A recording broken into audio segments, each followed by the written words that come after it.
做吧。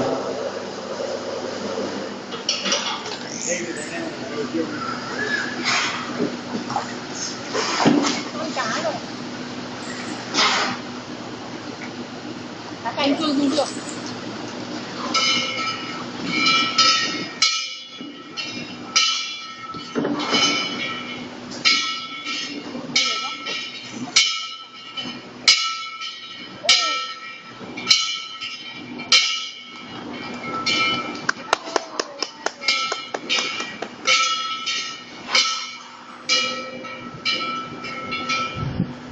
Những tin chung của được sự báo cho chương trình cái tờ CKL cuối cùng trong ngày hôm nay của công viên Đường Bảo Sơn chính thức được bắt đầu.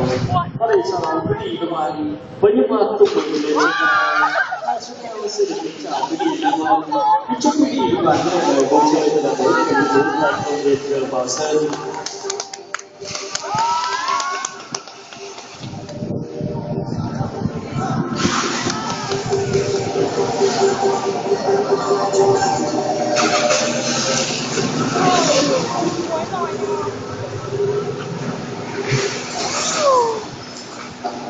Xuất hiện sân khấu trong buổi chiều ngày nay xin trân trọng giới thiệu huấn luyện viên Sĩ Trình cùng với bạn Michael, huấn luyện viên Sĩ Trường cùng với các bạn Sonia.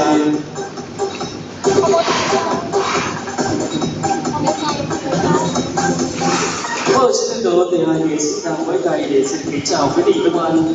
Hai chú em cảm thấy rất hạnh phúc khi sự có mặt của quý vị các bạn trong buổi chiều ngày nay. Và rất cảm ơn hơn nếu quý vị các bạn dành một tràng tay thật lớn dành cho hai chú em được không ạ?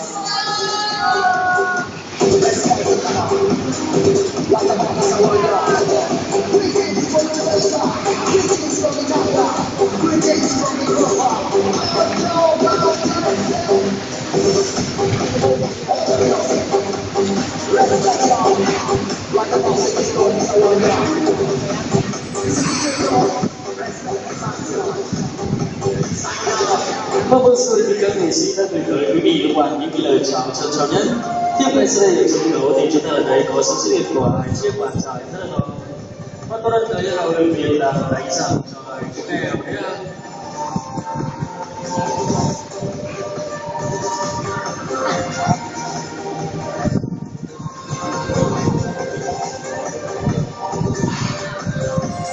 Và ngay sau khi đánh giảng xong thì hai chú em sẽ phải xuất hiện trước là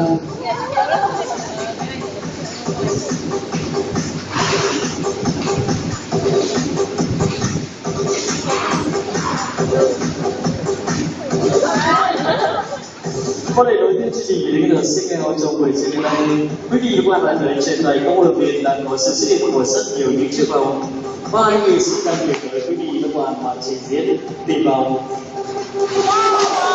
Chiếc vòng đầu tiên đã được cả hai nghệ sĩ rất là chồng tìm tới và mang trở về cho các huấn luyện viên. Một chiếc vòng đối với hai chú mèo thì có là xếp sàn và ngay sau đây sẽ là hai chiếc vòng còn lại.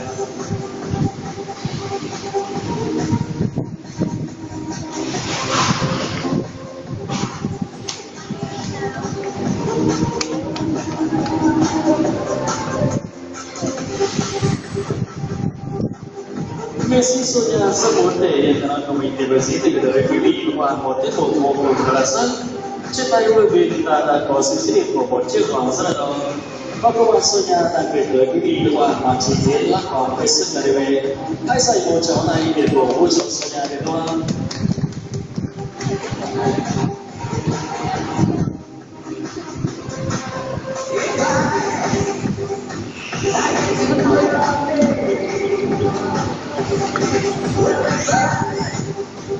Và không chỉ rất là lèo với màn trình diễn với những chiếc vòng. Tiếp ngay sau đây thì các nghệ sĩ rồi sẽ lại tiếp tục thể hiện khả năng của mình. Đều diễn được tới quý vị và các bạn trình diễn với những chiếc vòng.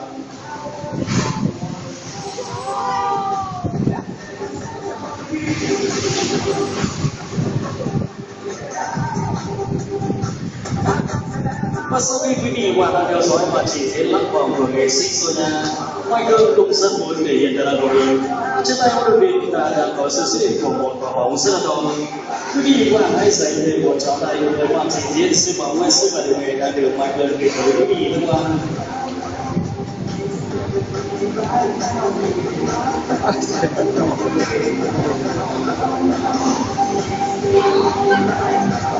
我那个时候是那个人，我是民国保护的，那东西都是说。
后来呢，你知道那个时候，我的自己全下是个，我只带一个模式在。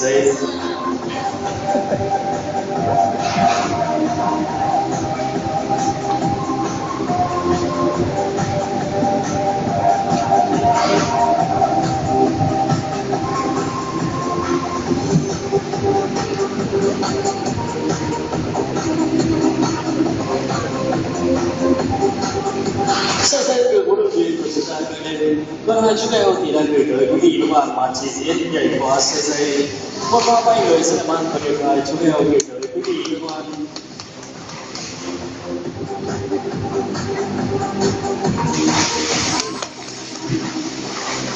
我都基本上人頭我乜都個南部嗰度嘅講數出嘅，應該是一個是一個設計的嗰位，你們是一個會議嘛，一般的講報告嘅，一個話出生。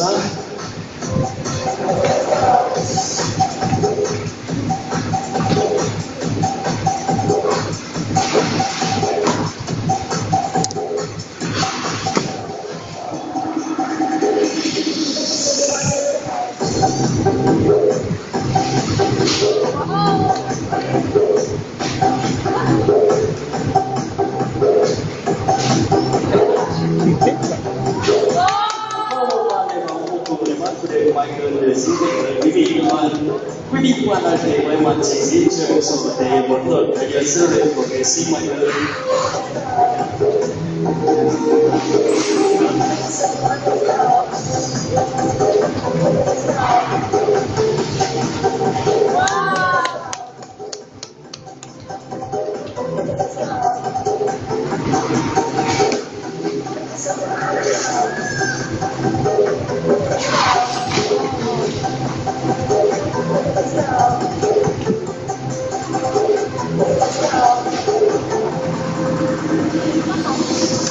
hôm nay thì chúng ta được trở thành một huấn luyện viên đang di chuyển lên trên một chiếc cầu rất cao và không biết sợ huấn luyện viên ở trên độ cao như thế này để làm gì nha.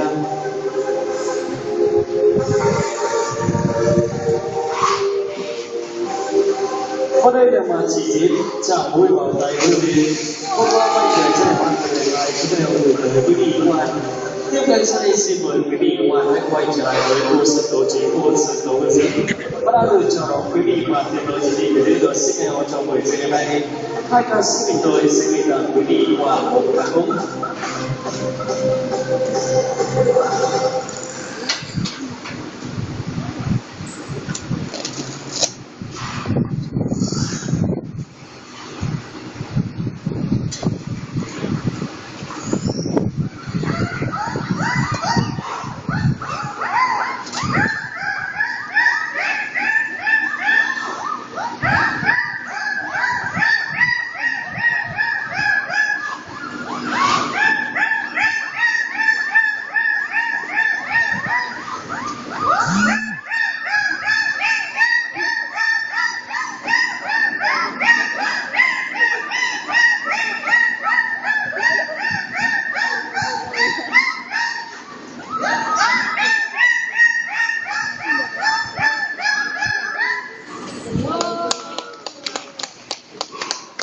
thì ca sĩ tôi đã gửi tới quý vị các bạn nhạc phẩm được mang tên Em của ngày hôm qua.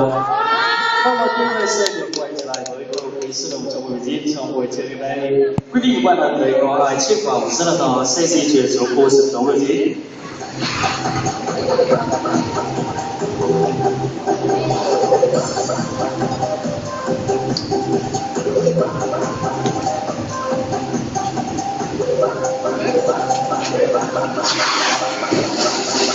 Ở đây là màn trình diễn nhảy vào sau này của Michael và Sonia. Một lần nữa để đáp lại tình cảm của quý vị liên quan, hai chú em sẽ nhảy lại một lần nữa nha.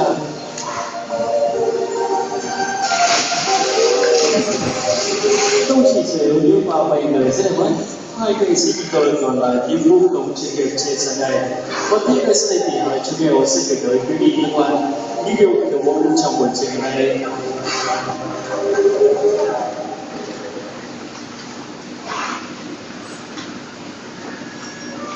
Những tiếng nhạc dường dường đã bắt đầu được nổi lên, còn hai chú em thì đã xoay quanh theo nhau.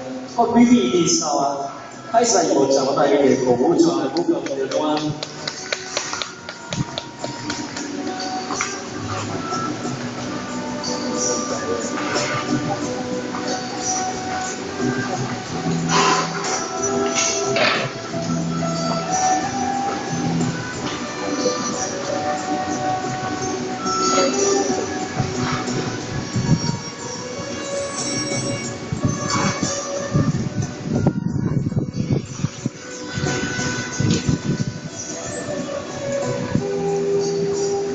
Có lên thì quý vị quan lại thấy hai vũ công đang ôm chặt eo của nhau.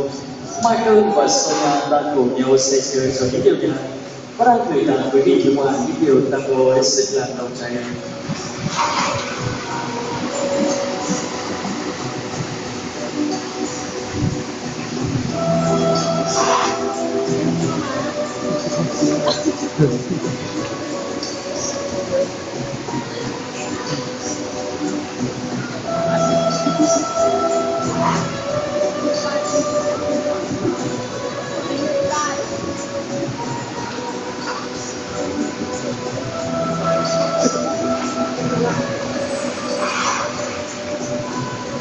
Không chỉ điều vũ hết sức là tuyệt vời, hai nghệ sĩ tôi còn là những chuyên gia đi sân lùi. Tiếp ngay sau đây thì hai chúng em sẽ gửi tới quý vị liên quan một tiết mục vô cùng đẹp mắt.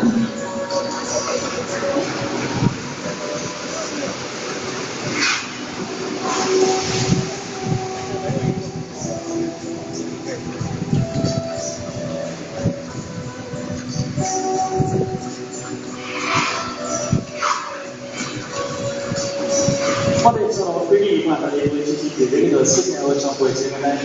Hai nghệ sĩ tôi rất muốn dành tặng quý vị các bạn một món quà làm kỷ niệm. Hai chúng em sẽ dành tặng quý vị các bạn một bức tranh.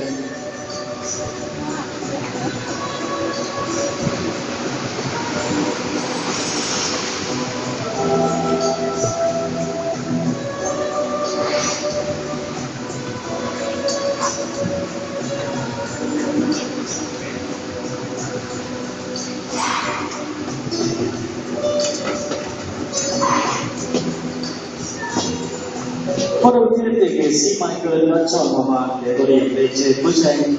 Màu vàng thể nơi sống của con người ở trên trái đất với tâm điểm là gam màu vàng. Có đến đây và Michael đang vẽ một ông mặt trời rất là to.